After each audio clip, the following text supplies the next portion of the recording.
Hey, hi, hello, howdy everyone. It is me, Kore Kawore, back again with yet another YouTube video because they haven't found me yet, they haven't stopped me.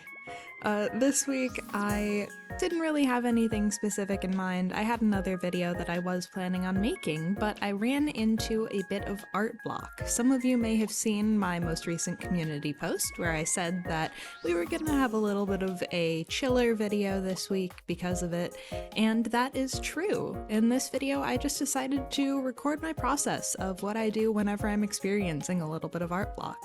I don't think that I get art blocked very often, but what I do find is that I tend to have very inconsistent motivation when it comes to drawing.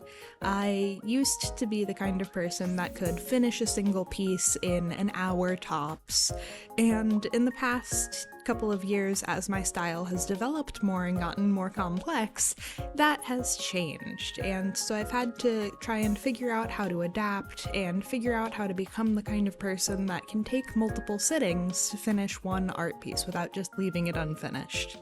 And that is a relatively new skill for me, actually. But that lack of motivation still hits sometimes, so we end up here, in art block territory. Now, what I always do whenever I run into some art block is I will go back to the basics. I start doing studies, and I will self-admit I'm a little bit of a crazy person.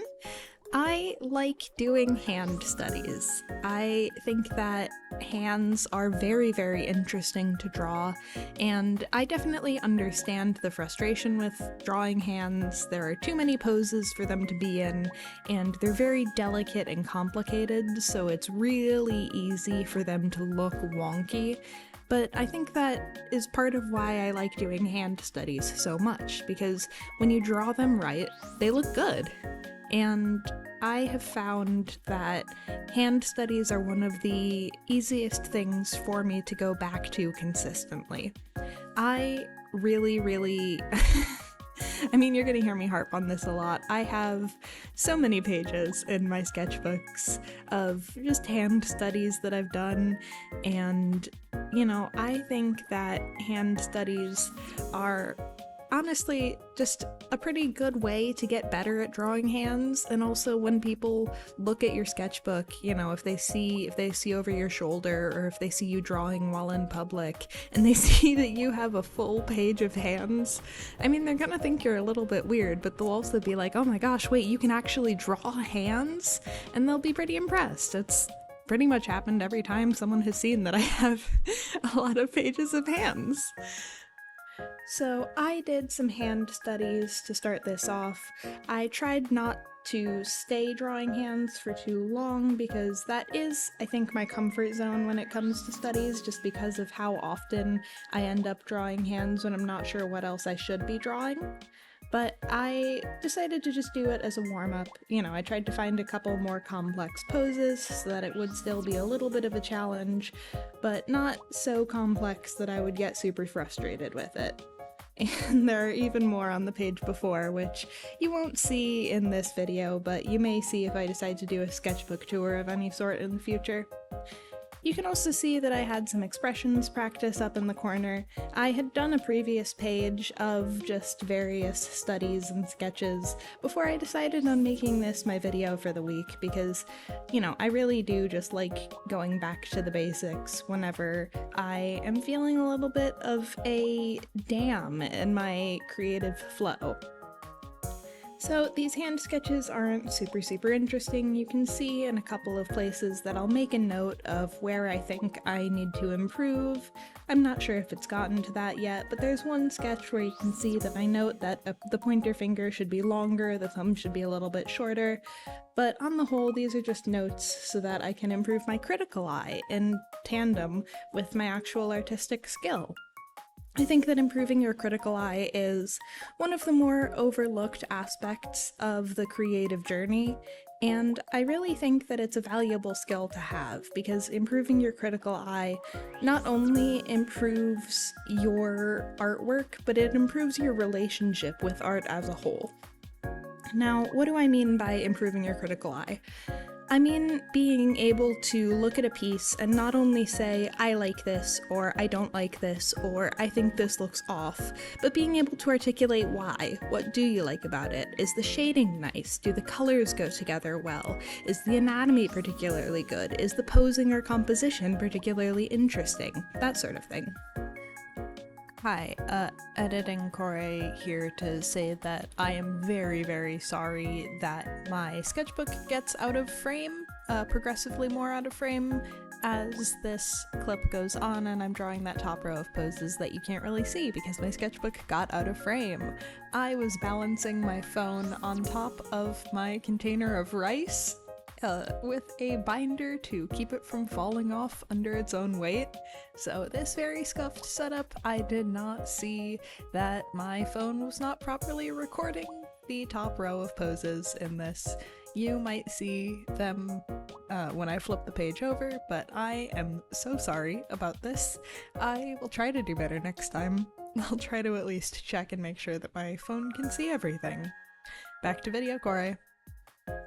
And in the same vein, it improves your relationship with your own art because you can point out why you don't like certain aspects of it. For me, I don't think that my posing is my strongest suit. I think that I tend to default to somewhat boring poses and somewhat boring expressions when left to my own devices. And being able to articulate that means that I can also articulate what I like about my art. I think that the way that I shade skin is not interesting necessarily, but I like the way that it looks, and I like that it's applicable to a wide variety of skin tones, because I like being able to draw more diverse features. I've also been working recently on improving how I draw noses, even though I tend to draw them somewhat minimalistically. Is that the word? Even though I go with a more minimalist style for my noses, I guess would be the phrasing there. Even though I go with a more minimalist style for my noses, I still do try and differentiate them. With my most recent video, you can see that I tried to give Ryoma a little bit of a more rounded nose, whereas Kirimi had more of an oval-shaped face and a little bit of a sharper nose in turn. So that sort of thing is why I try to focus on giving myself critique as I'm drawing. You may have seen it in past sketches too. I'm not sure how legible it would have been, but I do try and leave notes for myself so that I know when I come back to a piece what I was thinking as I was sketching. Now, I also decided to do some miscellaneous pose sketches. You can see that I'm not focusing on the faces so much as I am the positioning of the body and making sure that everything is the right size in relation to everything else. You can see that I struggle a little bit with figuring out how to draw the bottoms of feet. I think that personally is another shortcoming for me, and it's a very specific one. I feel like, on the whole, my shape language when it comes to feet tends to be pretty good, but it's not something that I've really studied all that much, which I really should, because it's just another body part. I should do leg studies at some point, but I've never found myself taking the time to get really good at it, which I think is a shame, because you can see that reflected in these pose studies and in how weak my skills here tend to be. I think you'll see I end up just drawing over some of these poses so many times. And I got a lot more simplistic with some of them too towards the end of it. You'll see that I stop drawing the musculature and just focus on the general lines of the pose. It's not quite a figure drawing session, though I would like to do a figure drawing session at some point, just because I think that it's an interesting challenge, but I do think figure drawing is beneficial, and it's definitely something that I should do a lot more than I do currently. I think that it could really help, especially with like I mentioned, my issues with my posing, but I do think that this kind of active self-reflection and self-analysis is the kind of skill that developing your critical eye helps with building. Now, I also wanted to draw some various items and scenery because I don't do a lot of prop illustrations and I don't do a lot of still life illustrations. And you will see at one point that I draw a hand with an apple and a snake held in it, and you'll also see that I cover the snake up with a card when I when I finish it. This is just because I know that snakes are a common animal for people to be afraid of, and so I didn't want to subject anyone to that if they didn't want to see it. That's also the reason why I didn't draw any bugs. I personally don't love looking at bugs, so you can see that I tried to include, some of that mindfulness in this. I do like drawing props, though, when it's in isolation. I think that it's interesting to see how the shapes interact with each other. I think of the prop drawings that I did, the martini glass with the cherries sitting in it is absolutely my weakest. The size of the cherries is fine, but the glass itself is way too small. And it only looks like a martini glass in that it has the iconic triangle shape of the glass. I do really like how the piece of sashimi came out, and I think that the subtle details and the small lines to represent individual grains of rice without actually drawing every individual grain is something that was the correct decision to make. I know that it's a little bit of a basic compliment to give and a basic choice to make, but I'm trying to be nice to myself about my art, and it might have been a basic choice, but I still made it, and I still think that it turned out well, and for someone that doesn't draw food a lot, doesn't draw items a lot, I think that it looks nice. For the cat sitting next to the plant, you will see that I struggled quite a bit with this.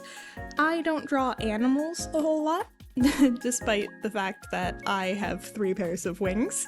I don't do a lot of studies on animals, especially winged animals, at this point. I really should get back to it. Wing anatomy is so fascinating. But I do end up redrawing the cat a few times, and I end up redrawing the plant, adjusting the size of the vase that it's sitting in. I am surprised with how the vase came out. I was expecting it to be a lot more similar to the martini glass, but I think adjusting it on the fly as I drew the cat was the right choice. And I think that helps make it look more the right size, even if the cat kind of looks massive next to it. After I finished up my drawing of the plant, I went to drawing some people in interesting outfits that I found, just because I felt like it would be a nice little way to cool down. So you'll see for the first one, I found an image of a woman with wing accessories pinned into her hair, and I really tried to focus on the angle of her face. You can see I didn't spend as much time on her body, and also the way that her hair fell down her back, because I thought that was a very, very pretty choice for the composition, and I thought that the photograph was just gorgeous. Photographers, you have my entire heart. Your work is so hard. I also decided to draw some women in fancier clothes because I do not feel confident in my ability to draw dresses and skirts or fancy, frilly, fluffy clothes. I got my start as an artist doing Danganronpa sprite edits, but I also did Love Live card edits at the same time, and so I'm a little more confident with drawing lace than I think most people would be, but anything else in the vein of frilly or, sheer fabric, I am far less confident with. That being said, I saw a picture of a pretty woman with a sword. I am only as strong as a man. I am only as strong as a man. I thought that some of these photos were so gorgeous. And then I decided to end off with a photo of a woman carrying a lot of sunflowers, because I don't draw a lot of flowers, and I think that they're absolutely gorgeous. You could not pay me enough to draw every single detail, but it was an interesting challenge figuring out how to simplify them while still keeping them somewhat recognizable. And I think in the end, I like what I ended up doing, because you can tell that they are clearly flowers. You can tell that they do have, that large dark center that is so characteristic of sunflowers. I think that I could have done a better job of it, but I don't think that I did a bad job at all. Now, where did I find all of these references? I went to the artist's best friend. I went to Pinterest. I have made a board of all of the references that I used throughout this video, and you will be able to find that linked down in the description.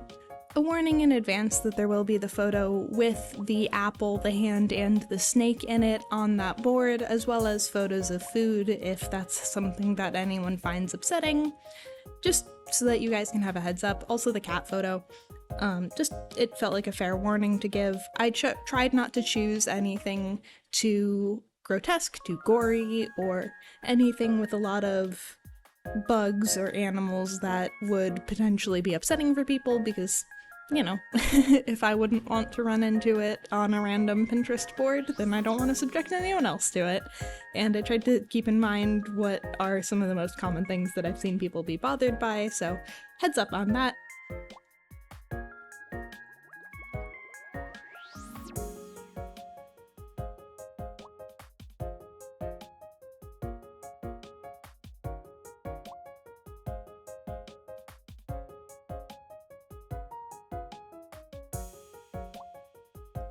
And I think that will do it for us today. Thank you all for watching. Make sure to hit the buttons, hit the like button if you like the video, hit the subscribe button if you want to hear more of me or if you want to hunt me for sport. No one will ever know. And thank you guys for watching. I'm sorry that this was such a low energy video this week, but art block is something that happens to the best of us. Next week we should hopefully be back on track with Danganronpa Chapter 3. I'll give everyone a little bit of a spoiler right now. I unfortunately have very bad taste in men. And you can make of that what you will. I hope everyone enjoyed the video though, and I hope that if nothing else, it provided some good background noise so that you guys could draw, maybe follow along, do some studies of your own. I will recommend, even if you don't like drawing hands, especially if you don't like drawing hands, do some hand studies, because I promise you, it gets better. Choose simple poses in the beginning, and then weird angles as you get better at it, and I promise you, you will see improvement. It is kind of insane. I hope that everyone has a good day, and it was nice to chat with you all. Bye-bye!